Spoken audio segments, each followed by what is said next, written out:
Em 16 de setembro de 2009, Tracy Richardson parou num restaurante caro e pediu uma refeição de $89 em Malibu, na Califórnia. Ela apresentou uma série de comportamentos estranhos que culminaram na tentativa de sair do restaurante sem pagar. Foi aí que teve início uma série de eventos que culminaram com o desaparecimento e a morte da Tracy.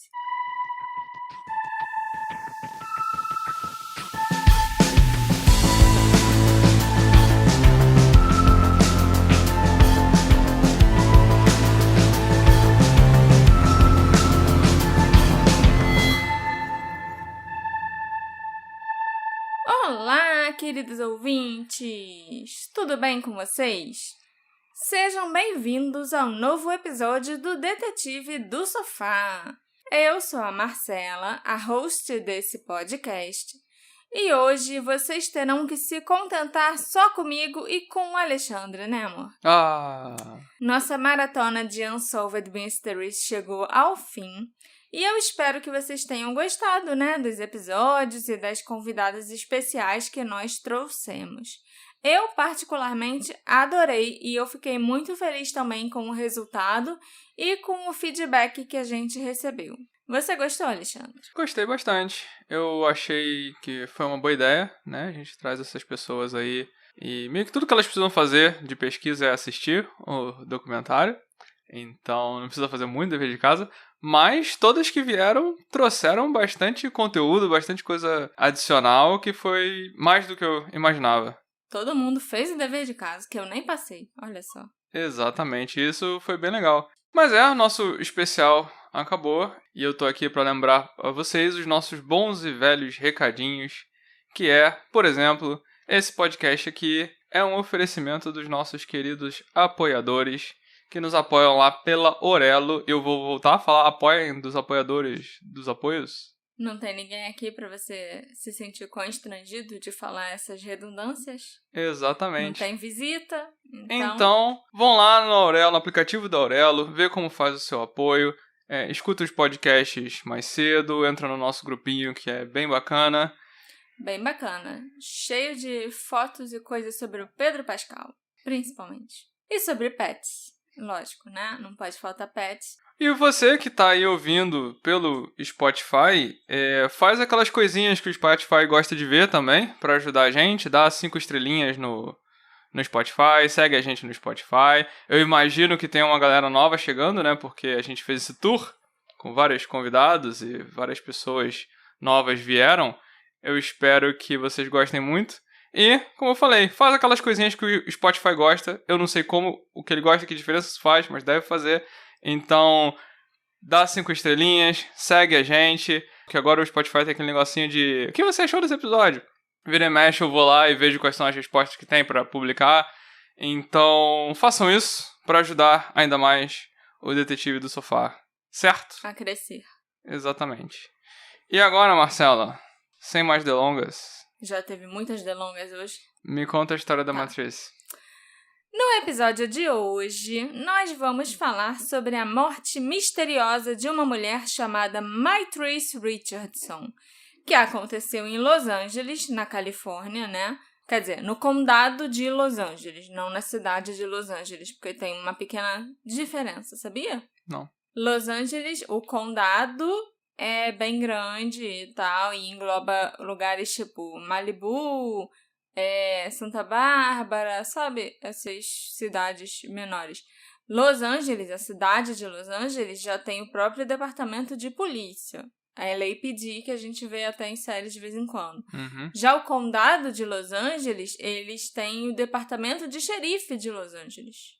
Tá aí já o início do episódio vindo com curiosidades, que vai ser importante ao longo do caso, porque esse caso foi investigado pelo departamento do xerife de Los Angeles, e não pelo departamento de polícia de Los Angeles. Ok. Então, né, voltando lá, o caso da Tracy aconteceu no condado de Los Angeles no ano de 2009. Mas deixa eu começar, então, apresentando a protagonista desse caso para vocês. A Tracy Richardson nasceu em 30 de abril de 85. Os pais dela, chamados Latisse e Michael, olha só, Michael com Latisse, Maitrice.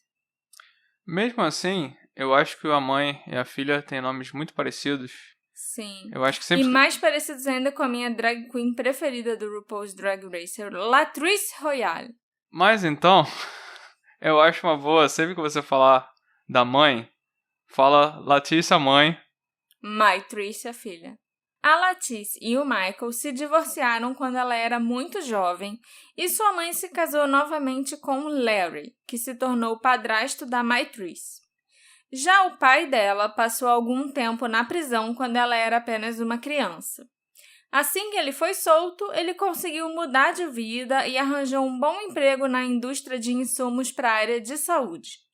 Apesar disso, a sua relação com a Maitrice sempre foi meio tensa, principalmente no início da adolescência dela. Mas conforme ela foi ficando mais velha e foi amadurecendo, os dois voltaram a se aproximar. A Maitrice era muito, muito bonita, atenciosa, gentil e era uma pessoa amigável e simpática com todos. Em 2008, ela se formou em psicologia na Universidade Estadual da Califórnia. Segundo os professores e colegas de faculdade, ela era uma aluna brilhante e queria fazer uma pós-graduação. Logo depois da formatura, a Maitrice começou a estagiar no consultório da doutora Rhonda Hampton, que era uma psicóloga clínica e amiga da família dela. Por 2 anos, a Maitrice, que era uma lésbica assumida, manteve um relacionamento com a sua namorada Tessa Moon. E ela também trabalhava meio período como dançarina num clube de striptease LGBTQIA+, e fez alguns trabalhos como modelo. A Maitrice também se inscreveu em concursos de beleza e ganhou até alguns. Ela era muito bonita. Sim. Tudo parecia estar indo muito bem na vida da Maitrice até o outono de 2009, quando ela começou a ter umas atitudes atípicas e meio inesperadas. Uma dessas atitudes foi terminar com a Tessa depois de 2 anos juntas, sem ao menos dar uma boa razão para o término, sabe? Não deu nenhuma satisfação para Tessa do porquê que ela estava terminando o relacionamento. E isso teve também um grande impacto no humor da Maitrice. Ela também resolveu se mudar para a casa da Mildred, a bisavó dela, no sul do condado de Los Angeles, porque ela queria economizar dinheiro. A Maitrice, segundo alguns relatos, algumas fontes das minhas pesquisas, tinha transtorno bipolar. A mãe dela, a Latisse, disse que ela já havia sido diagnosticada em algum momento e parecia que estava tudo sob controle. Mas a Maitrice começou a enviar umas mensagens de texto estranhas para os pais e também começou a postar umas coisas esquisitas nas redes sociais. Uma das últimas mensagens que ela postou, por exemplo, dizia: "Eu só quero dormir, hahaha, mas vocês me conhecem, eu e minhas ideias malucas. Vamos ver aonde elas me levam." O Michael e a Latisse começaram a ficar preocupados e tentaram entrar em contato várias vezes com a filha, mas não tiveram sorte. Na quarta-feira, 16 de setembro de 2009, a Maitrice decidiu do nada que ela queria ir passear em Malibu. Então ela pegou o carro e dirigiu até lá. Eram mais ou menos 40 minutos da casa da bisavó dela até Malibu. No caminho, ela parou no restaurante Joffrey's, que é um restaurante bem sofisticado e bem caro, conhecido por seu menu delicado e por sua bela vista do Pacífico. Ele já, inclusive, atraiu estrelas como Frank Sinatra, Marilyn Monroe e John Kennedy. A Maitrice, então, resolveu que ela estava podendo e que ia fazer uma extravagância. Aí ela parou no Joffrey's para jantar. Ela chegou ao local e se aproximou do manobrista, que se lembra que a Maitrice não parecia bem e estava agindo como uma maníaca quando saiu do carro, falando até em vingar a morte do Michael Jackson. Eita. Ele achou que ela era uma pessoa meio excêntrica, mas não pensou nada demais, porque, de gente excêntrica, acho que Los Angeles e Hollywood já deve estar cheio mesmo. Então, o manobrista entrou no carro da Maitrice e foi estacionar. Mas quando ele retornou para a porta do Geoffreys, ele encontrou a Maitrice dentro do carro dele, vasculhando as coisas e o porta-luvas do carro do manobrista. Ele se aproximou, pediu que ela saísse e perguntou se ela estava bem. Ela não respondeu nada, mas obedeceu e entrou no restaurante. Uma vez dentro do Geoffreys, a Maitrice pediu um Kobe Beef e um drink chamado Ocean Breeze, que custavam $89. Depois de ouvir uma conversa animada em uma mesa próxima, a Maitrice pegou a cadeira e se juntou ao grupo de 7 pessoas que ela não conhecia.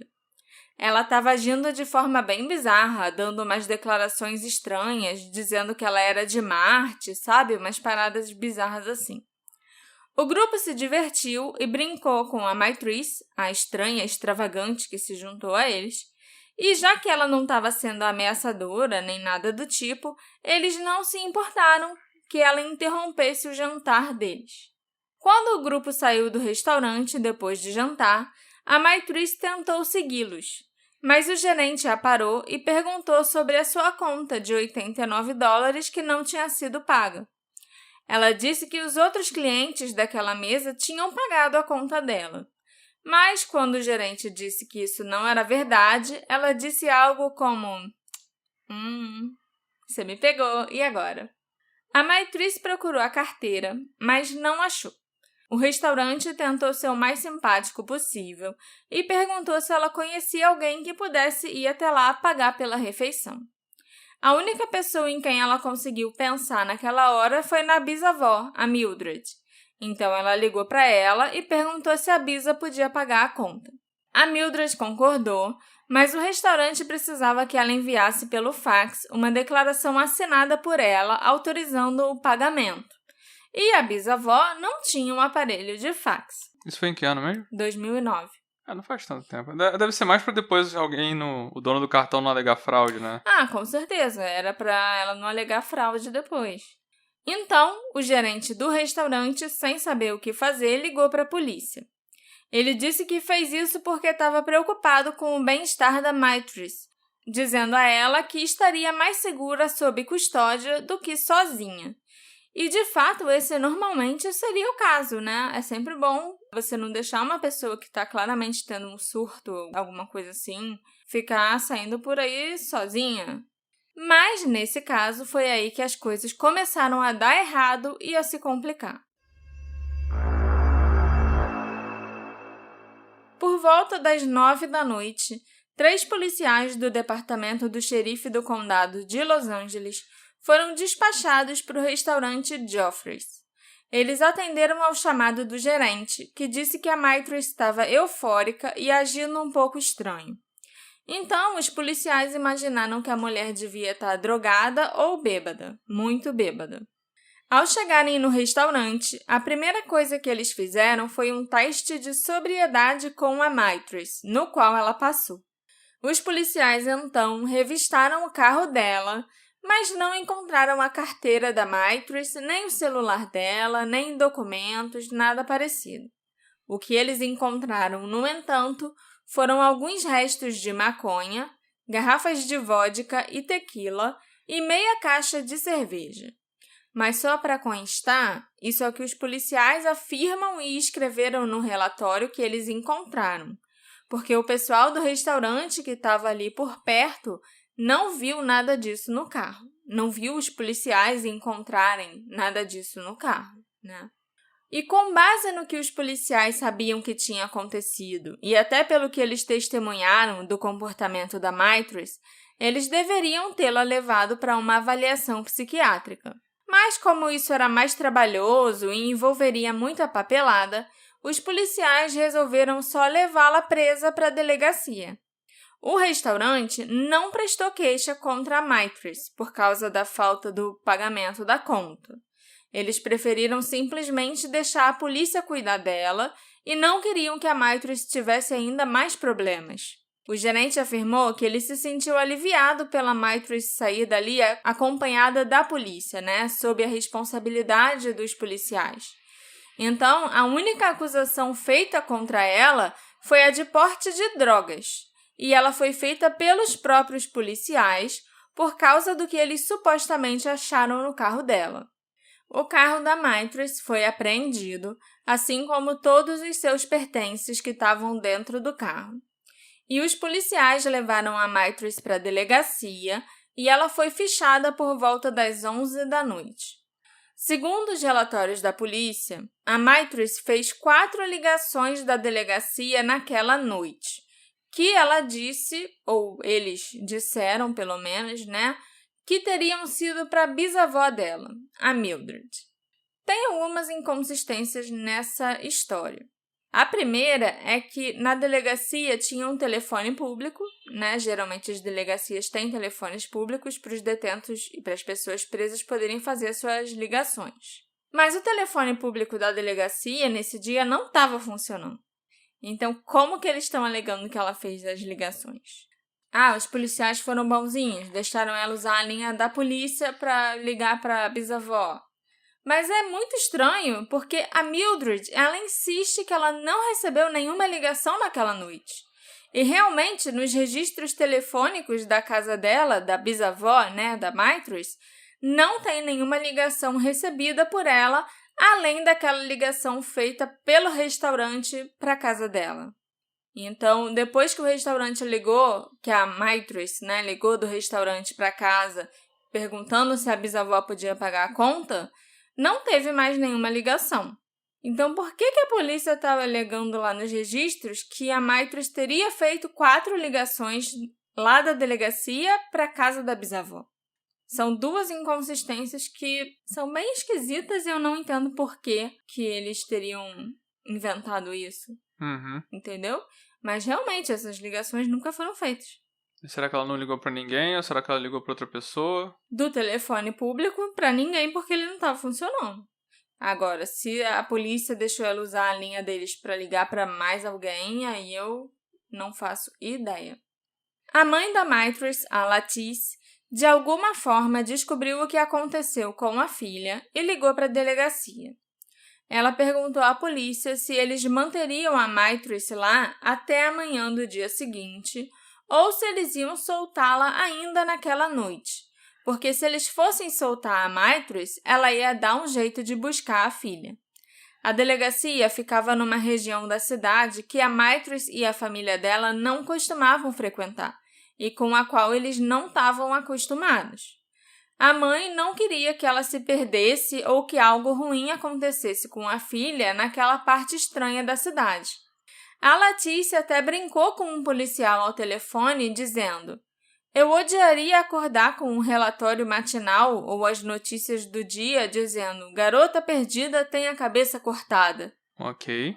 Os policiais garantiram para Latice múltiplas vezes que eles manteriam a Maitress Richardson sob custódia e a libertariam somente na manhã seguinte. O telefonema entre a Latice e a polícia, inclusive, está disponível na internet e qualquer um que entenda inglês, né, pode escutar. Ele aconteceu por volta de 00:30. Mas eu te dou um doce se você adivinhar o que aconteceu literalmente 5 minutos após essa ligação terminar, Alexandre. Soltaram a Matriz. Sim, os policiais liberaram a Maitress da custódia. Eles até falaram para ela que se ela quisesse, ela poderia dormir no saguão da delegacia e ficar lá até a manhã seguinte, quando a mãe iria buscá-la. Ou que ela poderia simplesmente ir embora. O que é uma puta sacanagem, porque a Latice tinha acabado de dizer para eles que se eles fossem liberar a Maitress naquela noite, ela ia dar um jeito de ir até lá buscar a filha. E a gente tem que lembrar também que tinha alguma coisa errada com a Maitress naquele dia. Ela não estava em condições psicológicas de tomar qualquer decisão por si mesma. Não podiam ter deixado ela sair dali e não deviam nem ter dado uma opção para ela, porque é claro que quando ela teve que escolher entre esperar ou sair, ela optou por sair e ir embora da delegacia. Assim como a maioria das pessoas faria numa situação dessas, né? Era o que eu tava pensando, tipo, eu ia estar louco pra sair dali. Sim, ninguém ia preferir ficar dormindo no saguão de uma delegacia se tivesse qualquer outra opção. E ninguém vai ficar numa delegacia 1 minuto a mais do que o necessário. É interessante também que essa delegacia é a mesma delegacia que ficou brevemente famosa em 2006, quando o ator Mel Gibson foi levado para lá depois de ser parado por dirigir embriagado. Os policiais, depois de registrarem a ocorrência, escoltaram o ator da delegacia até o pátio para onde o carro dele tinha sido levado depois de ser rebocado. Então é bem óbvio que aquele departamento tende a tratar os famosos com uma certa deferência, né? A Maitrice havia competido em concursos de beleza, mas ela não era uma celebridade. E ao contrário do Mel Gibson, ela foi liberada no meio da noite, 00:38 para ser mais exata, sem nenhum dinheiro, sem documento, sem celular, e ela teria que caminhar 18 quilômetros até o pátio onde o carro dela foi levado. E o pior de tudo é que essa delegacia de polícia, a Lost Hills Station, fica no meio do nada. Então a Maitrice não ia conseguir nem pegar um ônibus ou um táxi para sair dali, porque além dela estar sem dinheiro nenhum, não passava nada por aquele lugar. Ela também não tinha nenhum casaco para se aquecer naquela noite. A Maitrice, então, provavelmente começou a subir a pé a estrada por onde ela estava dirigindo, onde ficava o restaurante Joffrey's, em direção às montanhas de Santa Mônica. Essa não seria uma caminhada fácil. A estrada era traiçoeira, não tinha nem calçada, e estava um breu completamente escuro. Não tinha nem postes de luz iluminando aquelas estradas, e muito menos as montanhas. Às 5:30 da manhã do dia seguinte, a Latice ligou para a delegacia para perguntar sobre a filha e para ver se podia ir lá buscá-la. Ela levou um susto ao saber que a Maitrice já tinha sido liberada e já tinha ido embora da delegacia. Compreensivelmente chateada e com raiva por terem mentido para ela, a Latice pediu que os policiais fizessem o registro de pessoa desaparecida da Maitrice. Mas o oficial com quem ela estava falando no telefone não pareceu se importar nem um pouco com as preocupações da Latice e disse a ela para esperar 24 horas antes de fazer o registro. Até porque a filha dela tinha saído ali da delegacia só algumas horas antes, então quem ela pensa que é para já achar que a filha está desaparecida e querer que a gente faça um registro, querer que a gente trabalhe? Por volta das 6:30 da manhã, um ex-repórter do KTLA News, chamado Bill Smith, ligou para a delegacia para relatar que uma mulher negra e magra com cabelo afro estava vagando pelo quintal da casa dele mais cedo naquela mesma manhã. Esse avistamento teria acontecido cerca de 6 horas após a Maitrice ter sido liberada da delegacia. A residência do Bill ficava a cerca de 7 quilômetros da delegacia e era localizada na parte inferior do Dark Canyon, em um condomínio fechado. O Bill afirmou que quando ele viu a mulher no quintal, gritou pela janela para ela, perguntando o que ela estava fazendo ali e se ela estava bem. A mulher teria respondido que ela estava apenas descansando. O Bill continuou achando aquela situação meio estranha, então ele trocou de roupa e desceu para conversar com a mulher. Mas quando ele saiu para o quintal, ela já havia desaparecido nas montanhas atrás da casa dele. Foi confirmado posteriormente que a mulher que estava no quintal do Bill era a Maitrice, sim, porque ele soube descrever bem a mulher, o penteado dela e as roupas que ela estava usando. Ainda naquela mesma manhã, só que um pouco mais tarde, os vizinhos do Bill Smith relataram terem ouvido gritos vindo de uma casa vazia na região. Apesar de, na noite anterior, os policiais terem liberado uma mulher que correspondia exatamente à descrição do Bill e que várias pessoas relataram como incapaz de cuidar de si mesma, a polícia não enviou ninguém naquela manhã para investigar o ocorrido ou procurar a mulher. Rapidamente ficou muito claro que a polícia simplesmente não se importava. Tanto que eles levaram 2 dias após a ligação do Bill sobre a Maitrice vagando em seu quintal para irem até lá conversar com ele, com os vizinhos e investigarem a situação. Quando os policiais chegaram lá, eles até encontraram algumas pegadas e trilhas deixadas por tênis que não combinavam com nenhum dos sapatos do Bill Smith. Só que nada mais foi feito no local, nem uma tentativa de rastrear a Myrtrice. Os policiais resolveram verificar o carro apreendido da Myrtrice. E, para nossa surpresa, eles encontraram a carteira dela, o celular, tudo que os 2 policiais não haviam encontrado na noite em que ela estava no restaurante Geoffrey's.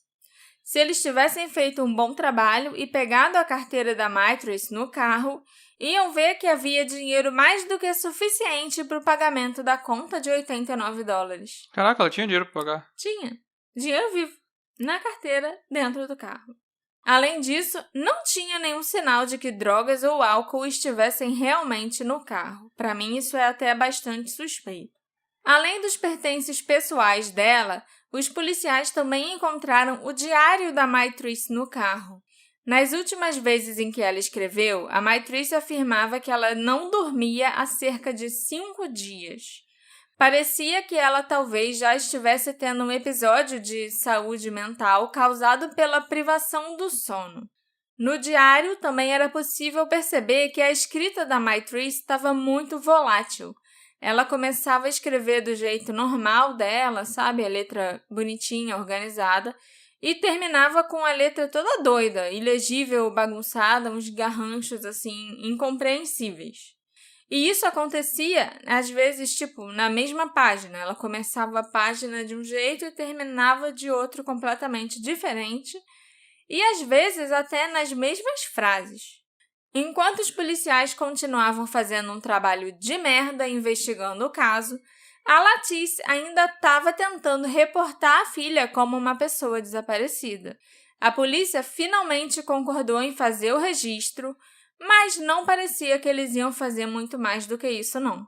Finalmente, foi prometido à família da Myrtrice uma busca massiva de 2 dias por ela, que começaria no sábado, 19 de setembro, e que usaria todos os recursos disponíveis, como helicópteros e cães farejadores.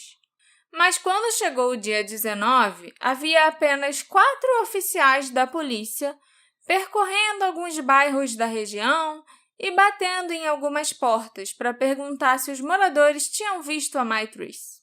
A essa altura, já haviam se passado 3 dias inteiros desde que a Myrtrice tinha desaparecido, e a polícia ainda não tinha informações do seu paradeiro. Se eles utilizassem os recursos que prometeram, talvez as coisas fossem diferentes, mas eles não se deram nem ao trabalho de procurar até o anoitecer daquele dia. Os 4 policiais encerraram as buscas muito antes disso e prometeram recomeçar no dia seguinte, coisa que não aconteceu. Caraca, que má vontade. Isso foi um enorme tapa na cara da família da Myrtrice e a gota d'água para eles. Só confirmava que a polícia não tinha nenhum interesse em encontrar a Myrtrice. Então, a família começou a tentar resolver o problema com as próprias mãos. Eles fizeram panfletos para distribuir pela região e para pendurar nas lojas, no correio, nos bancos, enfim, qualquer lugar que eles pudessem, e também começaram a realizar as próprias buscas. Enquanto a família tentava encontrar a Myrtrice, o departamento do xerife estava ocupado tentando esconder as cagadas que eles tinham feito. Eles primeiro tentaram alegar que a Myrtrice parecia perfeitamente bem, e por isso eles não ofereceram ajuda psiquiátrica a ela. O porta-voz do departamento do xerife do condado de Los Angeles, Steve Whitmore, afirmou inclusive que a Myrtrice estava lúcida e não apresentava nenhum problema mental. Ele ainda insinuou que, porque ela tinha passado no teste de sobriedade, eles tiveram certeza de que ela estava perfeitamente bem. A mãe dela, a Latice, não aceitou essas justificativas e botou a boca no trombone também. Ela disse, com razão, que se um policial viu o comportamento da Myrtrice e decidiu administrar um teste de sobriedade, então ele deve ter percebido que tinha alguma coisa errada. Isso não impediu o departamento do xerife de inventar novas desculpas para terem liberado a Maitrice e para encobrir a má conduta que eles tiveram. A desculpa que eles deram em seguida foi que a prisão estava muito cheia e por isso eles a libertaram. Só que não tinha ninguém mais nas celas da delegacia naquela noite. Então, a não ser que eles estivessem se referindo ao ar que estava enchendo aquelas celas, isso era mais uma mentira. Os policiais também falaram que não tinham um bom motivo para mantê-la por mais tempo, no caso, até o dia seguinte, embora eles tenham dito à mãe da Maitrice que a manteriam lá e a avisariam quando a libertassem. E a declaração mais recente dada pelo departamento mostra que eles já estão de saco cheio desses questionamentos e que eles realmente não dão a mínima para esse caso, porque o porta-voz disse que eles não oferecem um serviço de babá. Caraca. Michael Richardson, o pai da Maitrice, já estava perdendo a cabeça com a falta de interesse e a falta de progressão no caso da filha. Ele até ligou para o prefeito de Malibu, o Andy Stern, para pedir que ele tentasse ajudar ou para ver se tinha algo que o prefeito poderia fazer. Mas o Andy também não estava interessado e não se importava com o que o Michael tinha a dizer. Tudo que o prefeito disse foi que ele estava a caminho de uma reunião e não tinha tempo para conversar. O Michael ficou extremamente chateado por não ter sido nem ouvido. Então, ele fez uma coisa que eu achei genial. Ele pesquisou mais sobre o prefeito Andy no Google e descobriu que, além de prefeito, ele era um magnata imobiliário cujas propriedades que ele negociava em sua agência valiam milhões de dólares. Aí, o Michael encontrou o telefone da imobiliária do Andy e fingiu que era um jogador de futebol americano de alto nível que estava interessado em comprar uma propriedade. E o Andy, então, foi extremamente solícito e complacente, e ele até se ofereceu para cancelar a reunião que ele teria naquele dia para ir mostrar o imóvel. A reunião que ele falou para o Michael que ele estava indo, né? E não podia falar.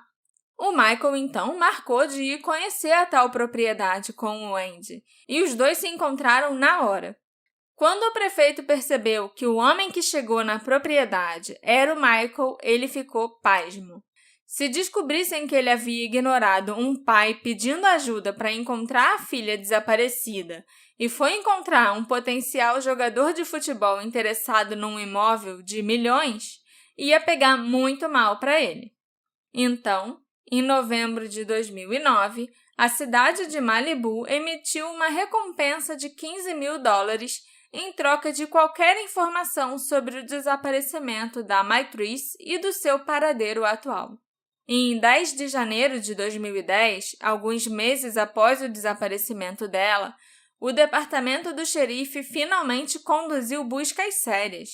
Inclusive, foi uma das buscas mais extensas por uma pessoa desaparecida já realizadas pelo departamento. Okay. Tudo por causa do medo do prefeito, que soubessem a cagada que ele fez.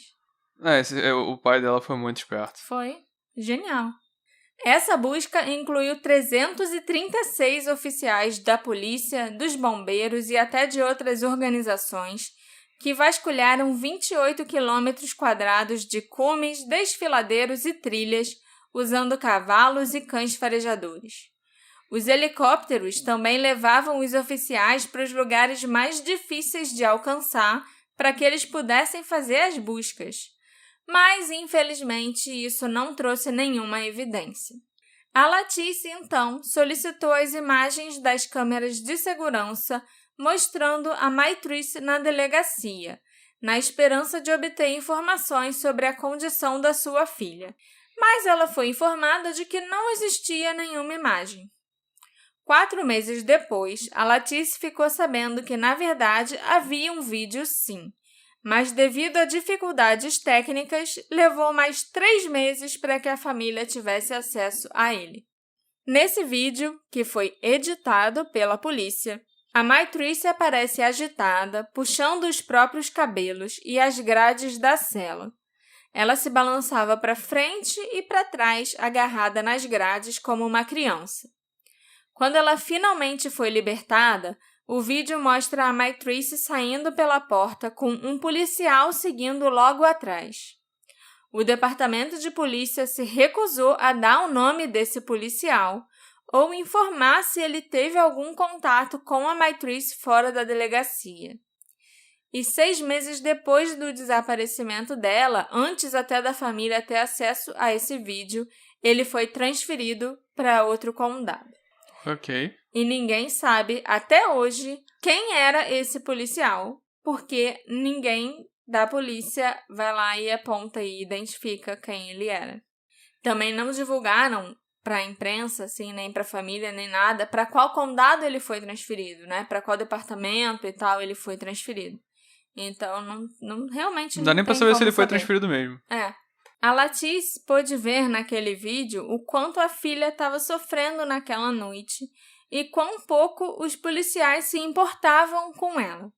Mas, por causa das informações que o departamento do xerife escondeu e editou, o que aconteceu naquela noite nunca será realmente conhecido. E já que eu estou falando sobre as negligências que aconteceram na delegacia, deixa eu falar também um pouco sobre o xerife para vocês. Lee Baca foi o xerife do condado de Los Angeles entre 1998 e 2014. E o Google o define como o exemplo perfeito do policial mau. Ele se envolveu com vários escândalos durante o seu tempo como xerife, incluindo mentir para o FBI sobre o abuso de presidiários nas cadeias do condado de Los Angeles. Foi o Lee Baca quem concluiu que todas as leis, políticas e procedimentos aplicáveis foram seguidos em relação à libertação da Maitrice naquela noite. Em fevereiro de 2020, o xerife foi condenado a uma sentença de 3 anos na Instituição Correcional Federal La Tuna, uma prisão de baixa segurança nos arredores de El Paso, no Texas, por seu papel na obstrução desse caso de abuso de presidiários. Atualmente, o Lee tem 77 anos, ele tem Alzheimer e já tentou sair da prisão algumas vezes, mas todos os seus pedidos foram negados até agora. Um oficial chamado Paul Tanaka, que era o segundo em comando no departamento do xerife do condado de Los Angeles, também foi condenado a 5 anos de prisão pela mesma coisa que o xerife. E pior ainda, o Paul Tanaka também tinha ligações com uma gangue de supremacia branca, os Linwood Vikings. Eu contei isso tudo só para vocês terem uma noção de como eram as pessoas que comandavam aquela delegacia quando a Maitrice foi detida lá. Por volta das 13 horas do dia 9 de agosto de 2010, guardas florestais patrulhavam o Dark Canyon em busca do cultivo ilegal de maconha, um grande problema naquela área. Eles estavam a cerca de 12 quilômetros de distância da delegacia e a 3 quilômetros da casa do Bill Smith. Esses guardas estavam atravessando uma ravina profunda quando encontraram um crânio e restos mortais humanos. Eles ligaram para a polícia por volta das 13h30 e um policial chegou ao local por volta das 3 horas da tarde. A área onde o cadáver foi encontrado era tão traiçoeira e de difícil acesso que um helicóptero precisou levar o policial até lá. Os restos mortais estavam num riacho localizado no fundo do cânion e difícil de chegar, cercado por pedras rochosas e florestas cobertas de mato. A cabeça havia se separado do corpo e as roupas haviam sido removidas. O corpo estava completamente nu. Mas era só esqueleto? Era restos mortais mumificados, sabe? Não era só o esqueleto da pessoa. Uhum. Ainda tinha a pessoa, só que ela estava meio mumificada já, meio, sabe? Desmembrada. Secando. Não estava totalmente desmembrada, entendeu? Mas a cabeça estava separada do corpo. Ah, tá. Entendeu? O primeiro policial que chegou ao local passou 90 minutos por lá sozinho antes de notificar o escritório do legista. 2 helicópteros foram enviados. um para os policiais e outro para a equipe do legista que ficou de prontidão esperando, a hora de ser levada até a cena do crime, a cena onde o corpo foi encontrado. Enquanto os policiais foram levados rapidamente para o local, a equipe do legista esperou por horas sem sucesso. A polícia desculpou-se, afirmando que não havia outros helicópteros disponíveis, embora não houvesse escassez conhecida de helicópteros dentro do departamento do xerife do condado de Los Angeles. E os bombeiros do condado também estavam prontos para enviar helicópteros de locais próximos se fosse necessário. Depois de passarem 6 horas e meia sozinhos no local, os policiais empacotaram os restos mortais de maneira não convencional e os transportou de volta para a delegacia, deixando para trás vários ossos e membros e desafiando as instruções do legista de proteger a cena até que os profissionais pudessem investigar. O Código Penal Estadual da Califórnia considera uma violação de regra esperar 90 minutos antes de relatar restos humanos e mover um corpo do local da morte sem a permissão do legista. Os policiais do condado agiram de maneira inédita e bem estranha ao lidar com aqueles restos mortais que posteriormente foram confirmados como sendo da Maitrice. Eles tiveram acesso exclusivo à cena de crime por quase 7 horas e, em seguida, obstruíram a área antes que os legistas pudessem investigar, interferindo em qualquer chance de estabelecer um relatório justo.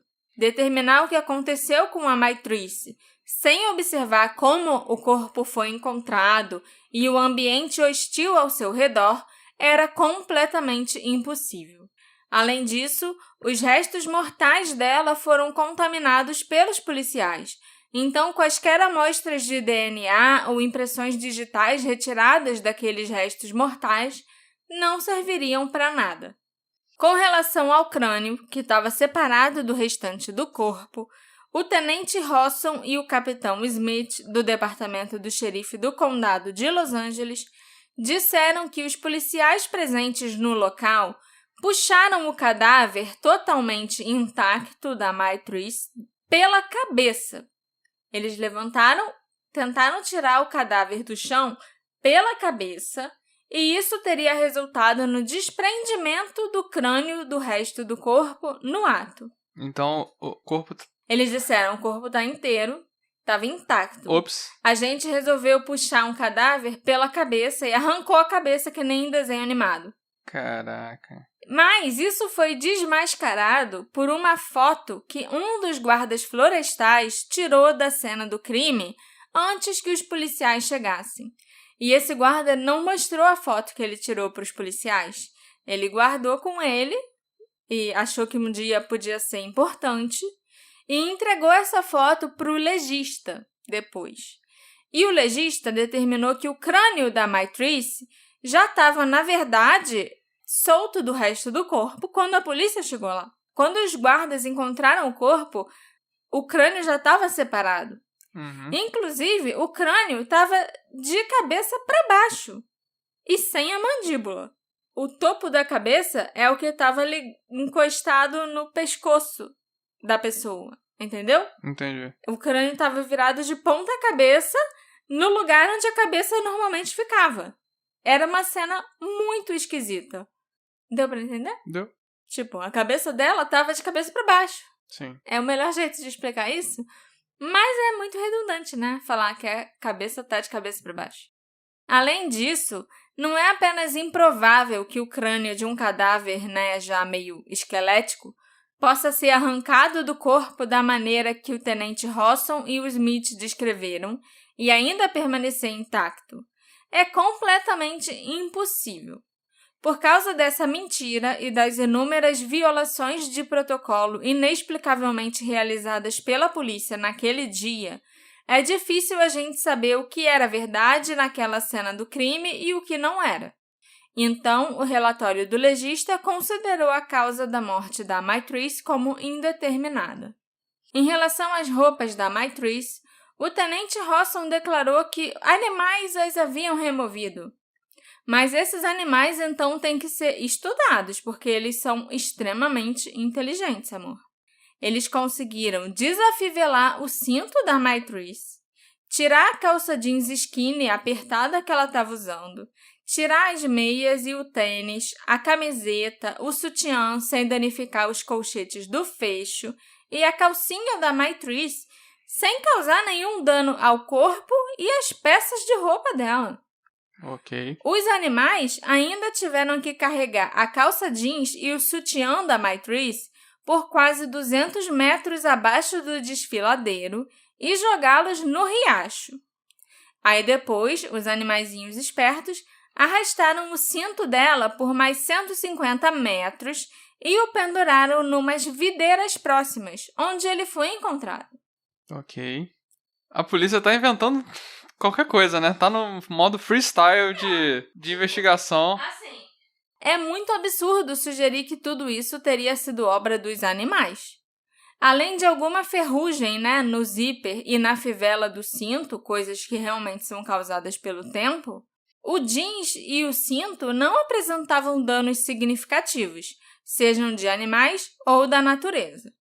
Segundo Clea Koff, uma antropóloga forense que auxiliou no caso, as roupas da Maitrice poderiam ser usadas sem problemas por outra pessoa depois de serem lavadas.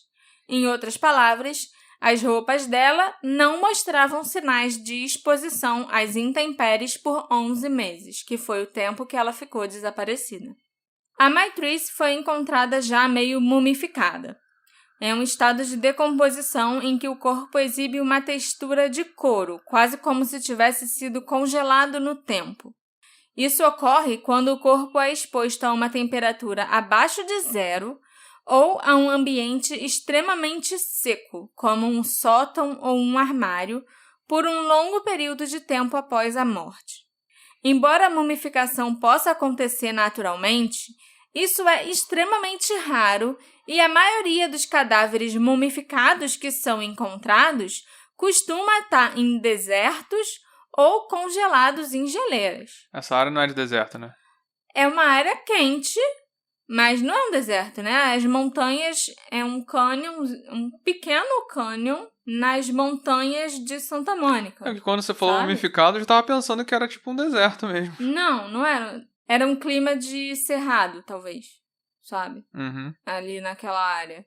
Mas não era um deserto, né? Era tipo só a 3 quilômetros da casa do Bill. Uhum. Não é um lugar onde você consiga mumificar um corpo, entendeu? A conclusão da polícia foi que a Maitrice simplesmente vagou até lá e morreu sozinha.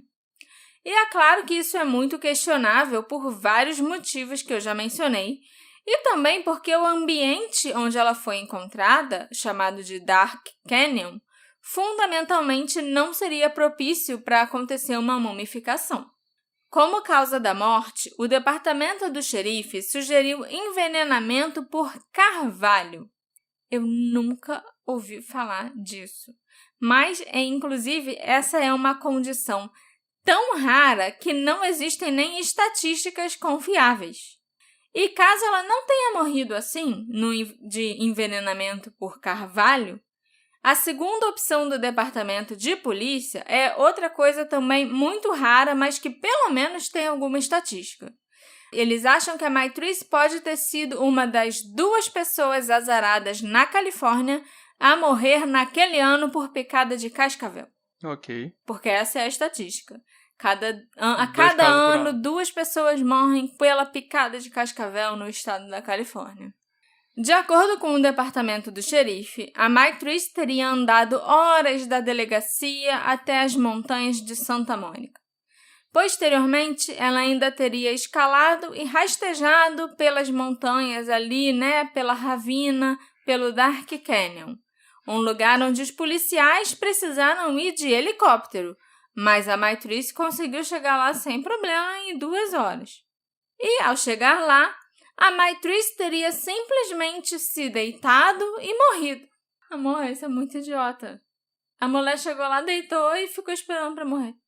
A família da Maitrice tinha muitas perguntas, às quais o delegado foi muito rude e desdenhoso, não dando respostas completas e até dizendo que tratariam como uma cena de crime, então não podiam falar nada para a família, o que era mentira. Ele também disse para a família que os restos mortais seriam levados para o necrotério somente no dia seguinte em que eles foram encontrados, porque logo escureceria. E isso também era mentira. A polícia não esperou até a manhã seguinte.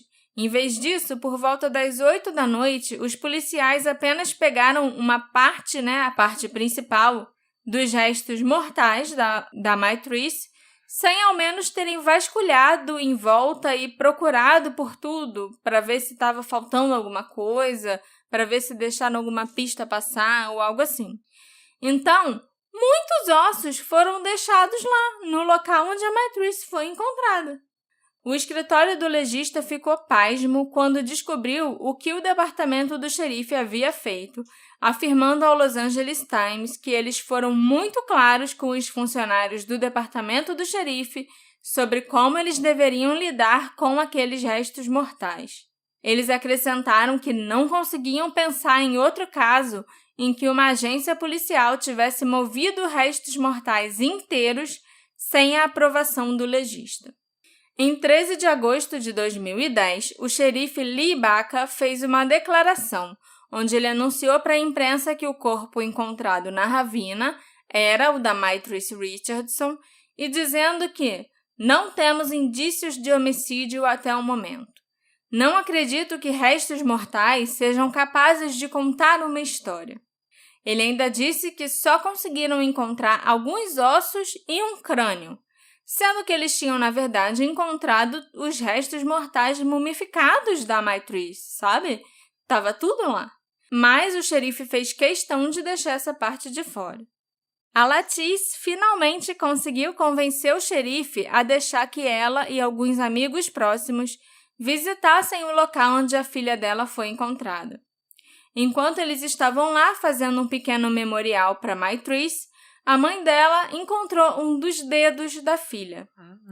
Essa descoberta por si só mostra como toda essa investigação foi mal conduzida. Eu acho que nós nunca saberemos o que realmente aconteceu com a Maitrice Richardson. Existem muitas especulações diferentes. Uma delas é que foi um homicídio, mesmo que o departamento do xerife tivesse convencido de que não havia sinais de crime ou motivos para suspeitar de um crime. É bem óbvio nesse caso que nós não podemos confiar em absolutamente nada que é dito por aquele departamento, infelizmente. Mas o fato deles serem tão inflexíveis eu já acho meio suspeito. Até mesmo um detetive da polícia de Los Angeles, da LAPD, afirmou que parecia que a Maitrice havia sido sequestrada por alguém, morta e desovada naquele local. Além disso, também tem alguma coisa estranha com a forma como as roupas dela foram encontradas. Elas estavam mais acima na ravina e não tinham sinais de terem sido danificadas pelos animais nem nada parecido. Então, será que foi a própria Maitrice, no meio do surto psicológico que ela estava tendo, que tirou as roupas? Ou será que outra pessoa fez isso? O osso hioide da Maitrice também nunca foi encontrado. Mas é esse osso que geralmente indica quando uma pessoa é estrangulada. Quando o hioide se quebra, costuma ser um claro sinal de estrangulamento. Mas sem o hioide ser localizado, a gente não tem como saber se esse foi o caso da Maitrice. O xerife Lee Baca, inclusive, devia saber disso, né? Mas não, ele sai por aí afirmando que restos mortais não podem contar uma história. Outro fator que poderia indicar que a Maitrice foi assassinada é que o corpo dela estava mumificado, o que sugere que ele foi enterrado ou guardado em algum lugar e depois jogado naquela ravina mais tarde. Mas, com todas essas especulações, os legistas declararam a causa da morte dela indeterminada. Talvez, se eles tivessem tido permissão de analisar o corpo e a cena do crime corretamente, nós teríamos um resultado diferente. Não é incomum, infelizmente, que mulheres com distúrbios psicológicos sejam submetidas a abusos e agressão sexual por figuras de autoridade, porque é muito fácil dizer que simplesmente, não, ela imaginou tudo, ela é uma doente mental. Em Nova York, inclusive, um policial foi recentemente condenado por abusar sexualmente de uma mulher que tinha 20 e poucos anos, mas a capacidade mental dela era de uma criança de 8 anos. Cara. Esse policial foi pego estuprando essa mulher na parte de trás da sua van em um local público. Mas ele recebeu apenas 3 anos de pena, porque os pais da mulher deram permissão para que a filha saísse com esse policial. E para algumas pessoas isso não foi um estupro porque havia consentimento dos pais. Mas não havia consentimento da própria mulher. Cara. E os pais consentiram sem saber que era isso que o policial ia fazer com a filha deles. E o que é pior ainda é que em alguns estados americanos é legal que os policiais tenham interações sexuais com suspeitos e pessoas sob a sua custódia. Houve alguns casos recentes em que policiais coagiram pessoas sob custódia a prestarem favores sexuais. Na verdade, o que acontece é que esses policiais não são acusados de crime nenhum, porque não existem leis especificamente contra eles fazerem sexo com pessoas sob custódia. É muito absurdo. Não tem nenhuma lei dizendo que é proibido, então você não Tá tem liberado. por que me acusar, então tá tudo liberado. Aqui na delegacia a gente faz o que a gente quiser. Eu não posso então deixar de me perguntar se alguém que sabia que a Maitrice estava passando por aquele surto psicológico e tal, a seguiu para fora da delegacia. Ou então, logo depois que ela saiu, alguém foi atrás dela e a assediou. Será que os gritos que os vizinhos do Bill Smith ouviram na casa vazia da vizinhança eram uma pista falsa? Ou será que depois que o Bill ligou para a polícia, algum dos policiais foi até aquele bairro? Será que esse policial levou a Maitrice para essa casa abandonada e fez mal a ela?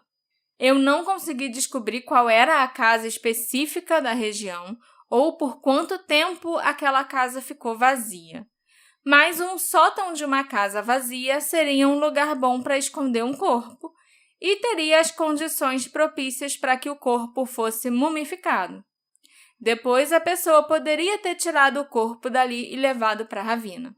Eu fico muito triste que a Maitrice tenha sido tão desrespeitada, tanto enquanto ela ainda estava viva, quando ela estava precisando tanto de ajuda, e quanto após a morte, quando o corpo dela foi encontrado. E pode parecer muito doido ou muito estranha essa história de figuras de autoridade abusando de mulheres vulneráveis e a falta de uma lei que torne isso crime em vários locais dos Estados Unidos. Mas aqui isso também acontece. Eu já ouvi vários relatos de violação de corpos de mulheres até em necrotérios. Quando é uma mulher jovem e bonita que morre, então, tem até competição para ver quem vai pegar o turno em que aquele corpo vai chegar no IML. Caraca. Então, infelizmente, as mulheres não conseguem ter paz, às vezes, nem quando elas morrem. No caso da Maitrice, ela não teve paz porque os policiais resolveram adulterar a cena do crime e corromper o cadáver dela, Eles mexeram na posição da cabeça, eles levaram uma parte do corpo e deixaram o resto, várias outras partes ainda ali.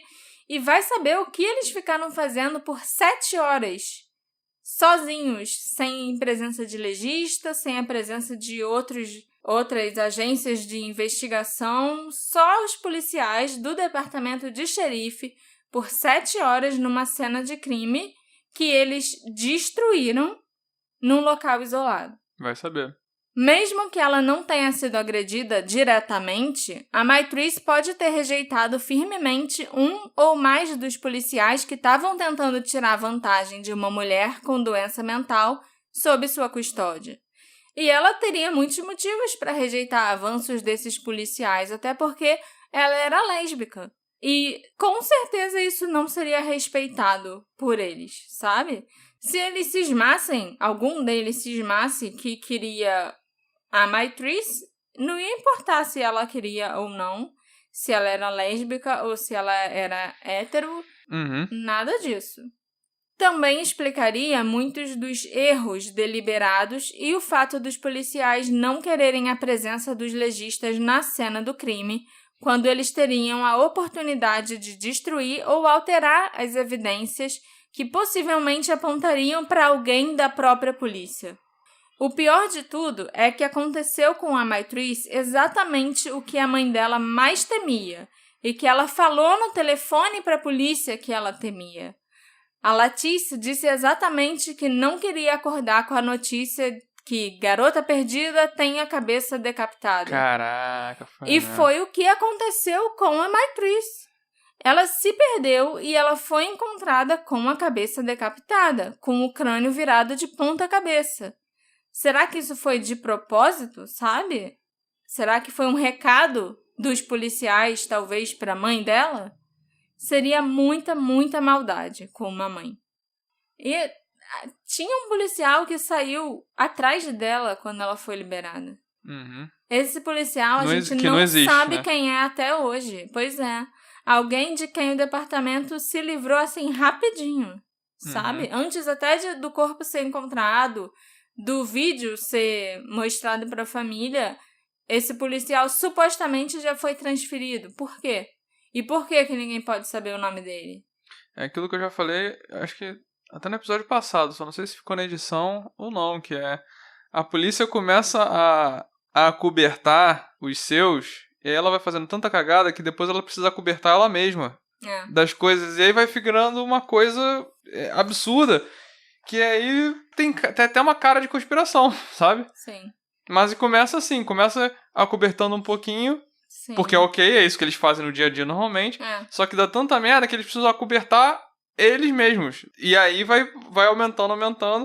Porque primeiro, enquanto eu pesquisava, eu pensei, alguma coisa eles devem ter feito alguma coisa com a Maitrice na delegacia. Alguma coisa aconteceu enquanto ela estava ali. Mas aí tem os vídeos, e ok, isso ainda é uma possibilidade porque os vídeos foram editados, né? Mas também é possível que alguém tenha seguido ela quando ela saiu dali. Que esse policial misterioso tenha seguido ela e feito alguma coisa quando ela saiu dali. E é uma coisa pra você pensar que a gente tem essa noção de que até câmera nas fardas dos policiais, é pra nossa segurança e tal. Não, é pra segurança deles. É pra segurança deles, porque a partir do momento que você precisa do vídeo, eles vão entregar quando quiserem, no estado que quiserem. A parte que quiserem. Se servir bem pra versão deles, eles vão te dar na hora, se não servir vai criar um monte de embaraço. Eu não tô falando contra a câmera, porque acho que assim, se duvidar até tem que ter. Tem que ter, mas assim, na hora de usar, é usado mais a favor deles do que contra eles. Eu acho que o que tem que ser revisto, no caso, é quem é responsável por essas câmeras e por essas imagens, sabe? Pra quem a gente tem que pedir a imagem quando precisa. Entendeu? Uma parada independente, né? Exatamente. Mas outra coisa também é que, teve a ligação do Bill, 6:30 da manhã, falando, então, tem essa mulher que com essa descrição que tá aqui no meu quintal. Ela tava viva, pelo jeito, né? Tava viva, ela respondeu pra ele, né? Eu tô descansando. E quando ele liga pra polícia, quando ele liga pro departamento do xerife, a gente não mandou ninguém, a gente ignorou essa ligação. Mas será que todo mundo ignorou essa ligação? Será que algum policial pode ter pensado, é agora que eu vou atrás dela? Ou será que algum policial podia já ter feito alguma coisa com ela na delegacia, ou logo que ela saiu da delegacia e pensou, essa mulher vai criar problema, então deixa eu ir atrás dela agora que eu sei exatamente onde ela tá, sabe? Então, assim, foram muitas oportunidades que os policiais precisamente tiveram de fazer alguma coisa com ela e de... Porque se livrar de evidências. Se é alguém aleatório, se é alguém aleatório, eu não acho que explica, né? Porque também, podia ser uma pessoa aleatória. Do mesmo jeito que podia ser um policial, podia ser uma pessoa aleatória que foi lá e sequestrou e fez o que fez. Mas é aquilo, não justifica... Não justifica não deixarem o legista chegar na cena do crime. A família da Maitrice acredita que ela foi vítima de um crime. Eles também entraram com um processo de homicídio culposo contra o departamento do xerife do condado de Los Angeles, alegando que a Maitrice não deveria ter sido libertada na condição em que ela se encontrava e que ela não era mentalmente capaz de se ajudar e de saber, o que ela estava fazendo. Eles ganharam o processo e receberam $900 mil de indenização. Os pais dela usam esse dinheiro que eles receberam para continuar lutando por justiça para Maitrice. Em fevereiro de 2016, o Michael, o pai dela, escreveu uma carta sincera à então Procuradora-Geral da Califórnia, Kamala Harris. Conheço a pessoa. Implorando que ela investigasse a morte da Maitrice. Quando a Kamala, atual vice-presidente dos Estados Unidos, concordou em abrir uma investigação sobre o caso, o Michael e a Latice se encheram de esperança. Mas essa esperança logo se transformaria em decepção, porque a Kamala encerrou a investigação após 1 ano, concluindo que não havia evidência de irregularidade por parte do departamento do xerife do condado de Los Angeles. Cara. O Michael a acusou de apenas se interessar pelo caso da Maitrice para ganhar publicidade durante a sua corrida ao Senado dos Estados Unidos, para o qual ela foi eleita em novembro de 2016. Putz. Tá aí, agora. Vice-presidente do país. Funcionou. Outro vislumbre de esperança apareceria quando o novo xerife do condado foi nomeado em 2019. Isso nunca resolve. Pois é. O Lee Baca foi preso, graças a Deus, por causa de todas as barbaridades que ele fez quando ele era xerife. E o Alex Villanueva anunciou que ele queria avaliar o caso desde o início. Mas apenas algumas semanas se passaram antes dele anunciar que não haveria uma nova investigação. Ele baseou a sua decisão no relatório do caso feito pelo departamento do xerife. Aquele mesmo departamento que lidou mal com o caso da Maitrice, que mentiu abertamente em várias ocasiões e que inclusive perdeu o processo movido pelos pais da vítima. No entanto, o Alex Villanueva fez algumas mudanças positivas na legislação depois de analisar o caso da Maitrice. A polícia agora deve garantir que os detidos tenham seus celulares e seus outros pertences pessoais antes de serem libertados da prisão. E mais importante ainda, as pessoas que apresentam problemas de saúde mental devem ser avaliadas antes de serem liberadas. Essas mudanças evitarão que o que aconteceu com a Maitrice aconteça com outra pessoa. Se elas forem de fato, implementadas. Porque a polícia pode muito bem dizer, mas ela estava bem, ela não estava apresentando nenhum problema de saúde mental. Que foi o que eles fizeram no caso da Maitrice. Uhum. O caso da Maitrice Richardson nunca foi encerrado, segundo o Alex Villanueva, e o departamento do xerife do condado de Los Angeles continua receptivo a qualquer nova informação. Quanto ao dia a dia dos pais da Maitrice, ele já não é o mesmo há 13 anos. A Latice agora sofre de ansiedade e depressão debilitantes. Ela carrega consigo uma culpa insuportável por não ter corrido para a delegacia assim que soube da prisão da filha. Ela passou muito tempo também dirigindo lentamente atrás da filha mais nova a caminho da escola, porque tinha muito medo de deixá-la andar sozinha. Já o Michael continua procurando novas maneiras de reinvestigar o caso do assassinato da sua filha. Esse episódio foi feito graças à colaboração da nossa querida apoiadora Gabriela Nonato. Muito obrigada pelo apoio, Gabriela, e a todos os nossos outros apoiadores também. Eu espero que vocês tenham gostado desse episódio e dos episódios anteriores também que a gente fez, os 5 episódios de Unsolved Mysteries. E se você também quiser apoiar o Detetive do Sofá, você vai ter meu agradecimento eterno. Sim, meu também.